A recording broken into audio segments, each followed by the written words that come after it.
Hello. Hello, hello. How are you? I am good. How are you? I'm a little sick, but I'm gonna be okay. Um, Bummer. so just so you know, I'm recording this, and I will transcribe it for the print edition in August, and I Okay. will release the audio edition on the YouTube page later on in August. Okay. So let's start at the beginning. What is your All right. Sounds good. name? What is your name, and where are you located? My name is Emerson Sinclair. I am currently located in Cleveland, Ohio, but that is going to change very quickly. In fact, by the time the interview comes out, I will be in Denver, Colorado by then. Ah, have you been in Cleveland for long? Yes. This time I've been here about 4 years, but I grew up in the area, and then I moved to California for a few years, and I moved back. And what were you doing in California? I was doing a master's degree at California Institute of the Arts. Okay. What did you study? I studied music composition with a specialization in experimental sound practices. Nice. Thanks. Would you say that that has affected your musical output? Yes, to some degree. I think that I don't do very much of what I did at CalArts as far as I would say it's not as experimental as what I was doing at CalArts, but it definitely opened me up to things like improvising and different recording techniques and things like that I use still. Before that, my background was very classical, so this was a good experience to kind of break out of that, try a lot of different things and kind of see what stuck. So now I think my style it's much more influenced by rock music and electronic music than it was before that, which is a direction I always wanted to go in but kind of didn't have the tools to go in because I played primarily violin and keyboards, but like a lot of piano also. So just breaking out of the classical mindset of those was really a challenge. But I'm glad I did it. It was I definitely took the long way around to get where I am now, but I'm glad that I learned as much as I did along the way. Very good. Where did you grow up? Yeah. I grew up in Stowe, Ohio, which is a suburb in the Akron-Cleveland area. Okay. Is that what brought you back to Cleveland? Yeah, pretty much.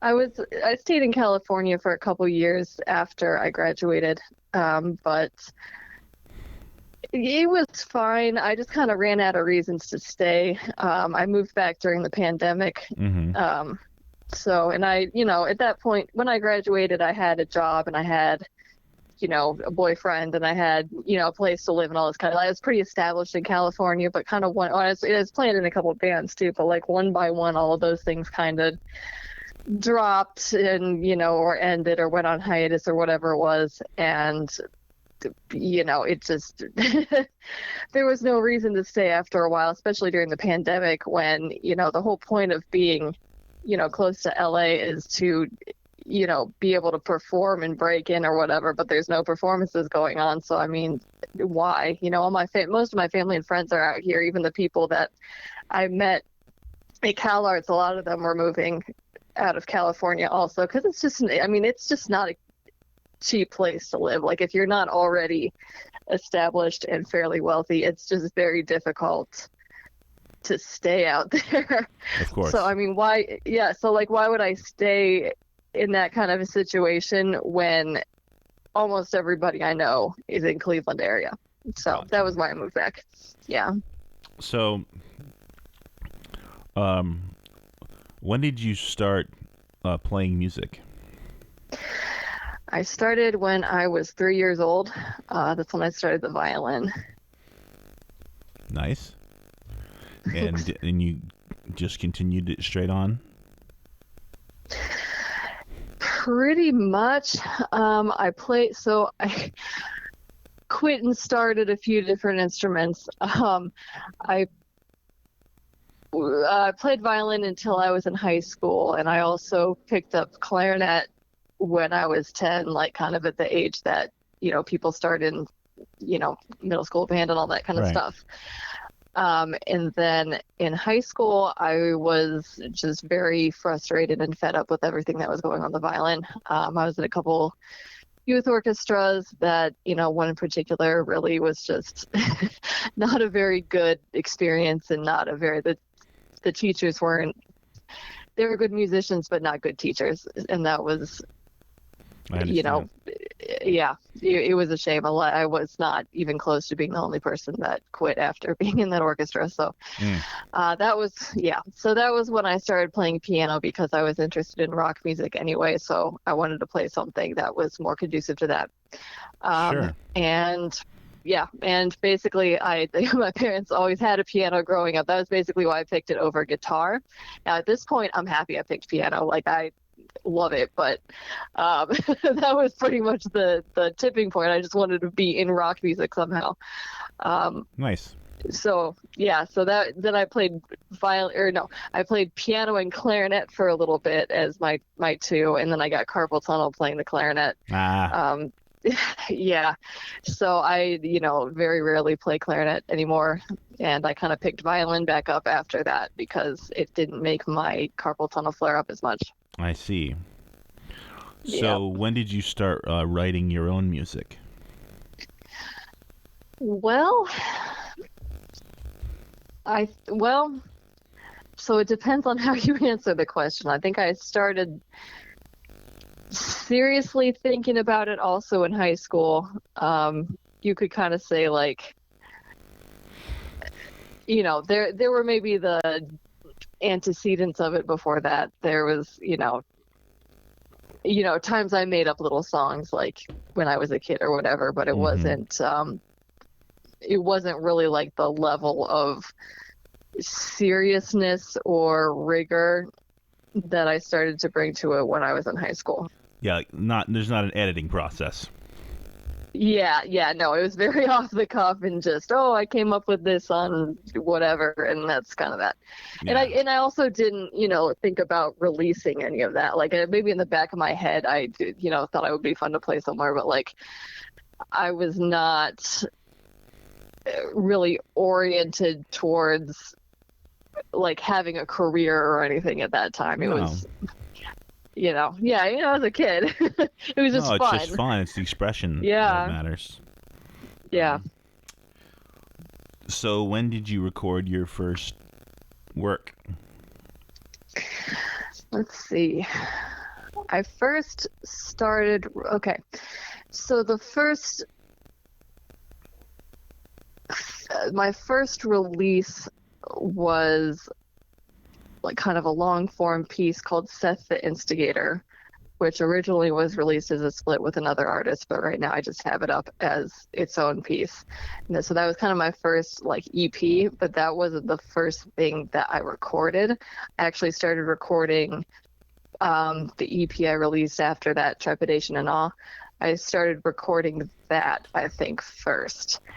And I think the first piece on that I recorded was Sacrifice. And I can't believe, like, I didn't know what I was doing whatsoever. Like, I kind of laugh at myself now, but I'm also just amazed that I'm amazed that it came out. Like, I can't believe I didn't have to re-record the whole damn thing, just thinking back on how I did it the first time, which credit where credit's due. The mix is by Brent Valley-Fuoco.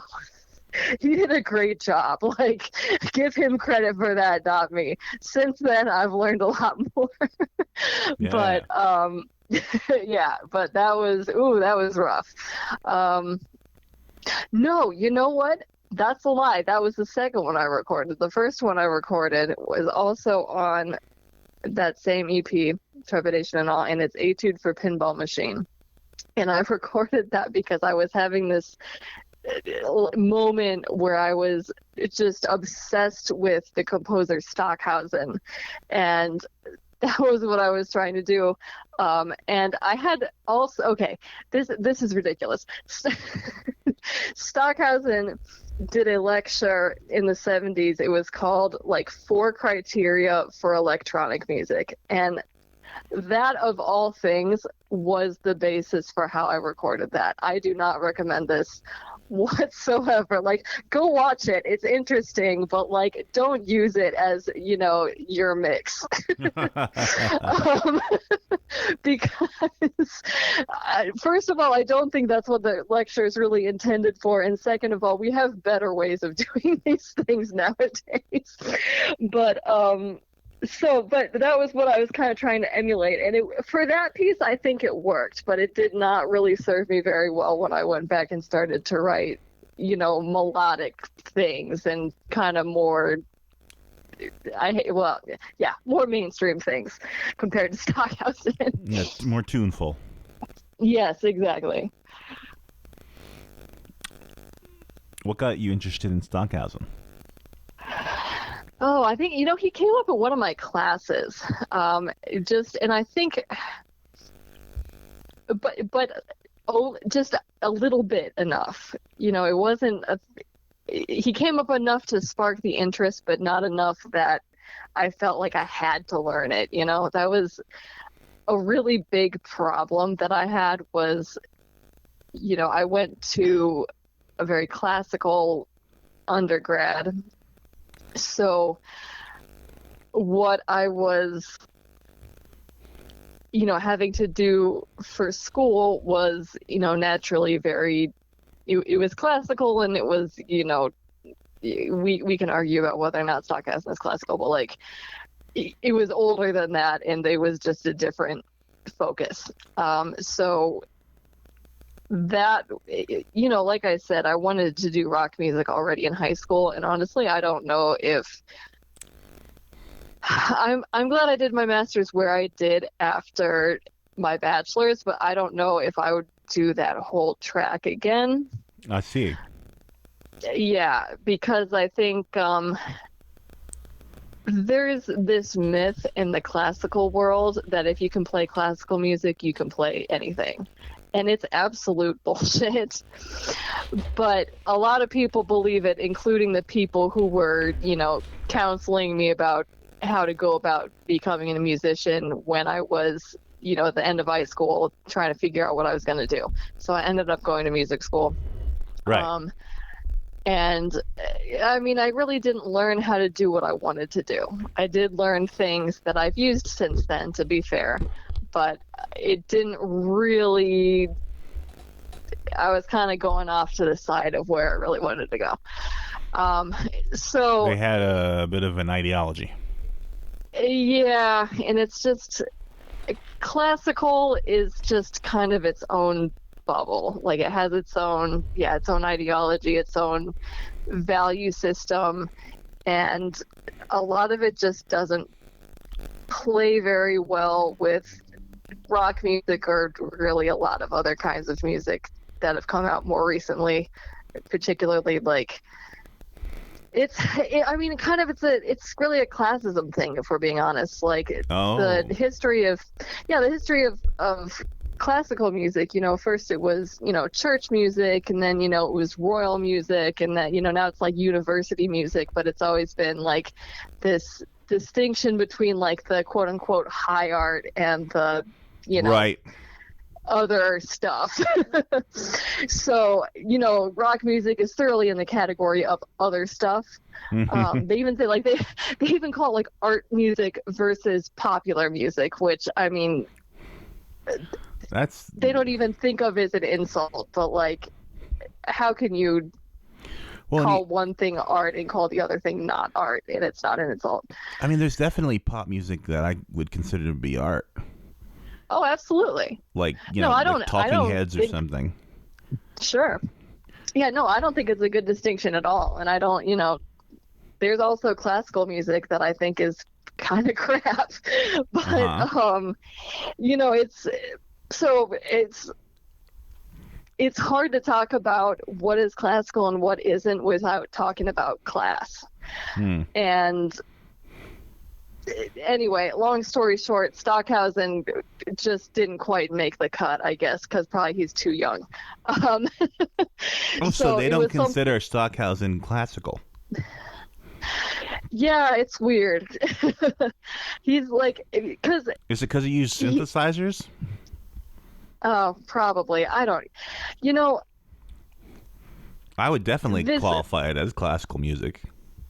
Yeah, and it's definitely in, like, there's a straight line between people who are thoroughly classical and, like, Stockhausen and his, like, school of thought. Yeah, I'd say he's an avant-garde classical artist. For sure, yeah. But he's definitely classical. Yeah. Well, he doesn't sound classical enough. Well, and it also just doesn't make sense after a certain point. Like, it's kind of an opinion. Mm-hmm. But, I mean, I consider him classical. Yeah. Well, you set out to do what he said. Were you saying that was because there was a rebellious streak in you that was attracted to Stockhausen because he wasn't called classical? I don't know if that was what attracted me to Stockhausen. I think it was just novel. It was something I'd never heard before, and I didn't quite get it at first.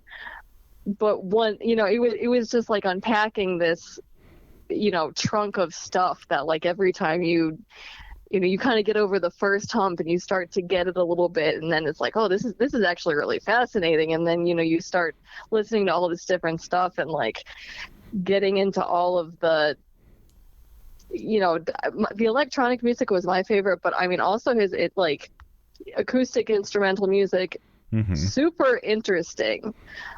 He did a piece called Microphony, which is like some of the players are literally using microphones, and then there's like a tam and like I think somebody playing a filter, and like it's two sets of that, and that's what it's orchestrated for. And I just combinations of stuff that I just never heard done before, and sounds that I'd never heard before. So that was just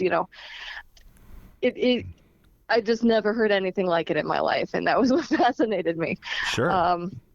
Yeah. So, I'm not trying to beat this into the ground, but is there a name they have for what they consider Stockhausen to be?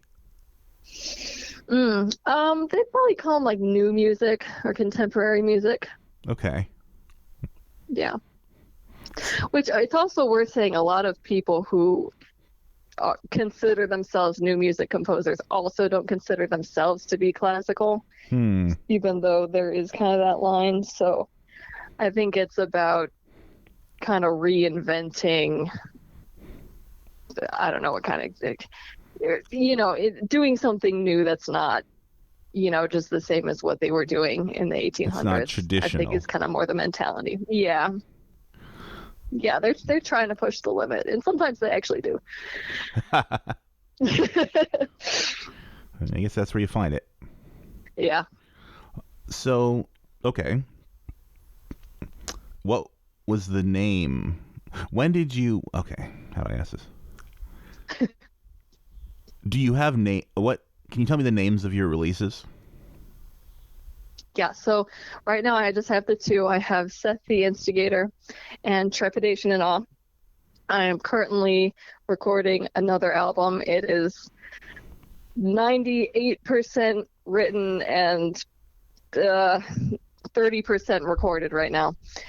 It's going to be called Through the Crack a Star, and that's going to be a full-length album. I'm hoping it'll be out sometime next year. That's my goal anyway. Yeah. Nice. And can you tell me about each album? What was your approach? Did you have a process that you went through? Yeah. So for Seth the Instigator. Very interesting name, by the way. Yeah. I'm trying to bring my thoughts together about everything I want to say about this. So it's one long piece. It's got 5 movements basically, but they're pretty different from each other besides the first and the last. But they all go together as one piece. And I my initial idea, I wanted to write this piece entirely in a ritual chamber, while channeling the Egyptian god Set. And yeah, and I mostly did that. What I ran into, so getting the lyrics that way was the best way I've ever gotten lyrics, because I usually have a lot of difficulty writing lyrics. It just doesn't, I don't know, they don't flow like the music does for me.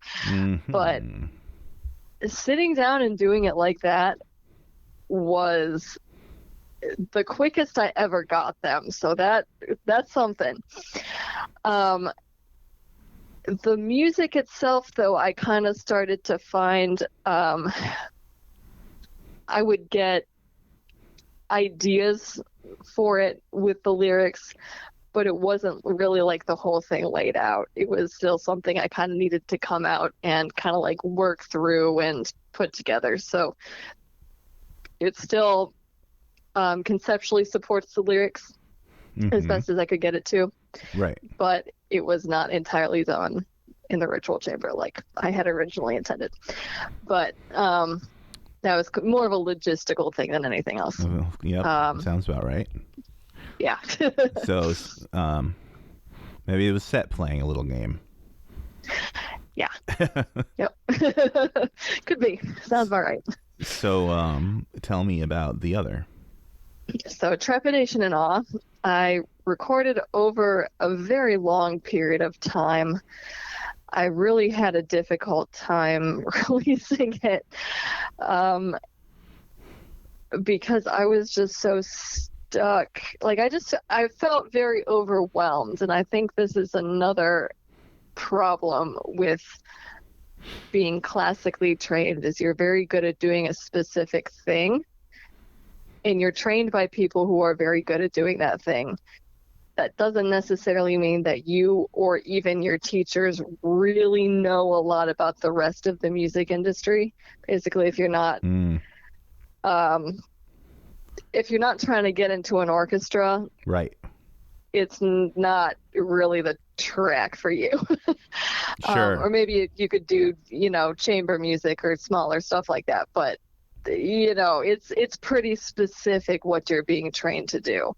So I just didn't know what I was doing, and trying to figure it out was so overwhelming. And I was also, I had other stuff going on, and I had some mental health stuff going on as well. So I just didn't manage to get over the hump with it.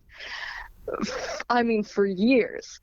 And I didn't have a whole EP that whole time, but so Etude for Pinball Machine, I'm trying to think when I recorded that. Probably, I'm going to go with 2014. It was somewhere around that time. And the last one that I recorded for that one was Young Again, which I finished. When did it come out? I'm going to go with 2022. So there was a pretty long distance for not really that many songs. There's a pretty long distance from the first to the last one.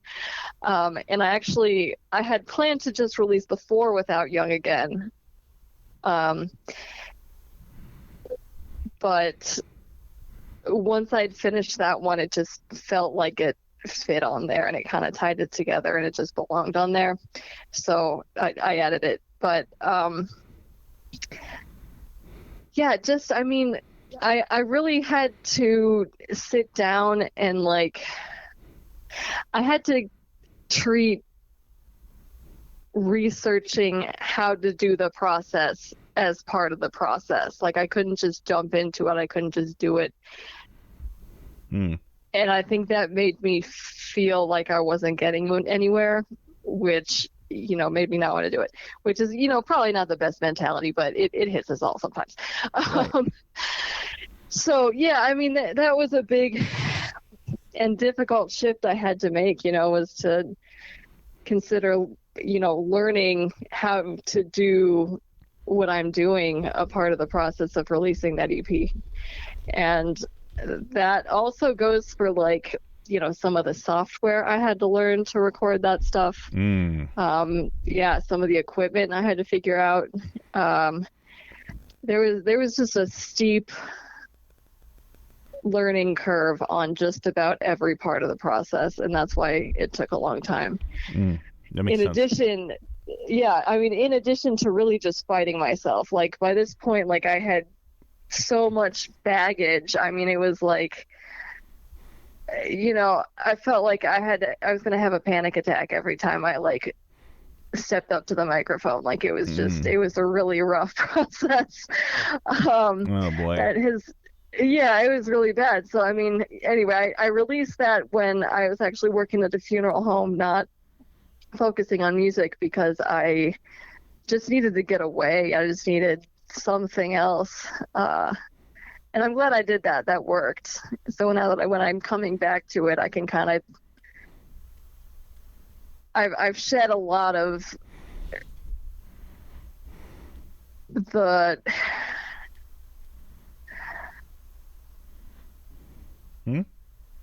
I'm thinking I have gotten rid of a lot of the critical voices in my head I see.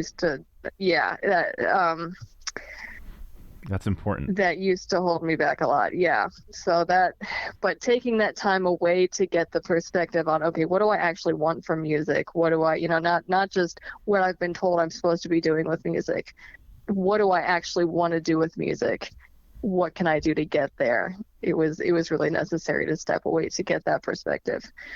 So that's why it came out so late. I got you. Yeah. And now you're working on a new album? Yes, I'm working on a new album, and this one is going a lot smoother. I am definitely benefiting from everything I had to deal with to get Trepidation out. Gotcha. Yeah. So, yeah, the recording in particular has gone so much better. And I've got a couple people on with me for a couple of the songs. There's one called Peter Peter that's for string quartet, Celeste, and vocalist. And so I recorded the string quartet with myself on one of the violins, and a few people that I worked with at one point, and one of my friends. So that's the string quartet, and then I'm going to overdub the other parts. And then there's also one called Scumbag Elrond, which is for 3 piano players all at the same time. So that one is scheduled to be recorded this week. Is there a particular meaning behind that name? Yeah, so the piece is about so I grew up Christian, and now I am left-hand path. So the song, maybe I'm pretentious. It's about leaving Christianity, and the way that I ended up making that exit was I met somebody who was a theistic Satanist, and he just really wasn't what I was expecting. Gotcha. And that, it kind of piqued my curiosity, but also kind of like messed up my moral base. So there was kind of a crack in the foundation there, as well as there's nothing I didn't even know really you could seriously be a Satanist at that point. So I started reading about that, and it was pretty much over at that point. I didn't think it was over, but it was, and so that's what the song is about. And the name Scumbag Elrond was literally, he posted a picture of himself that on Facebook that I thought, I don't know, the way his hair was laying or something, he looked like Elrond. So I just commented Elrond, and he said Scumbag Elrond, and I was like, yeah, that would be a great song title. So here's the song. Oh man, that's entirely different than what I expected you to say. Yeah, it's I thought you were gonna make like an anti-Scientology statement. No.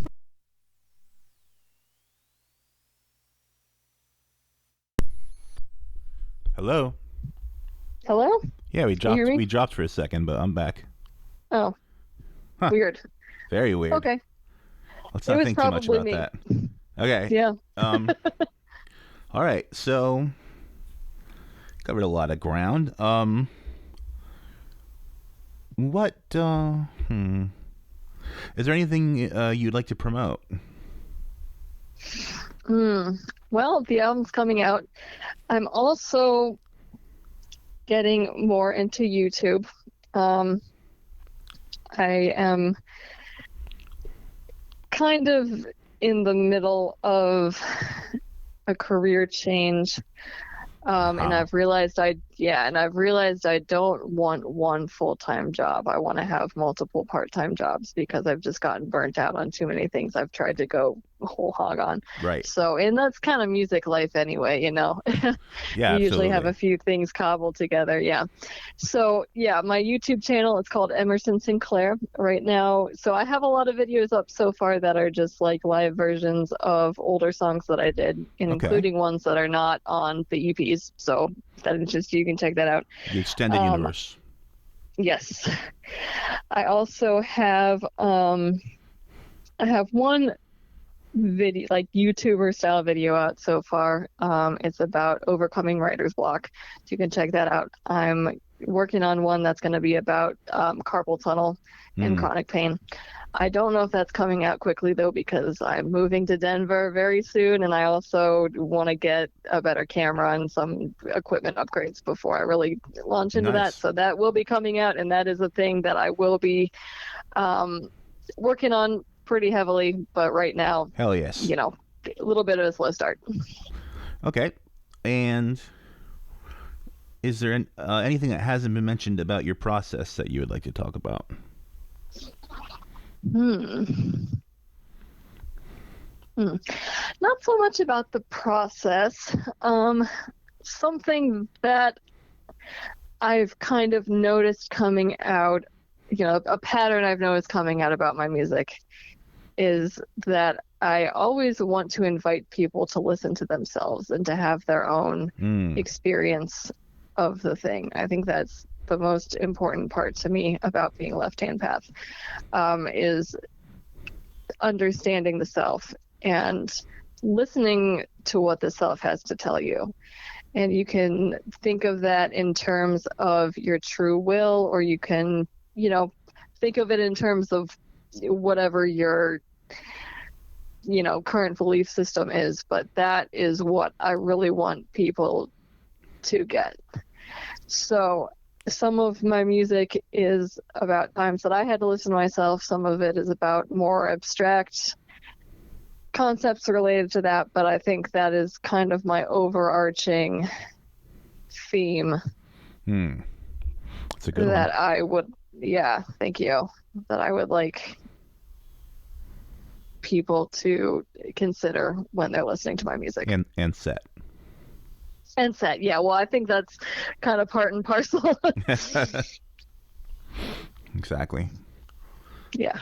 So, all that being said, is there anything you were specifically wanting to say, or that you're hoping I would say in this interview? And if so, please go ahead.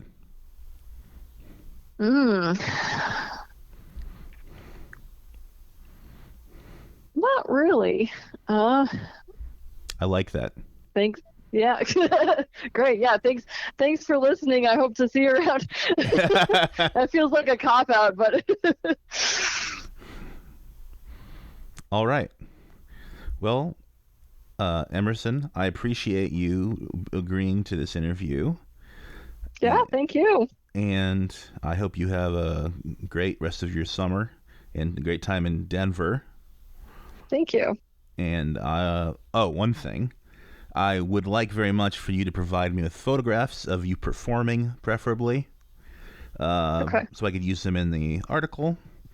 Okay. Or if there's just a photograph that you feel, you know, it's just a photograph you have a shine to and you like in particular, you can shoot that to me. Okay. And even if it matters, if you want me to credit each one, I am happy to do that as well. Okay. Sounds good. I will find something. It probably won't be a performance photo, but I will find something. All right. Have a great night. You too. Thank you very much. All right. Bye-bye. Bye-bye.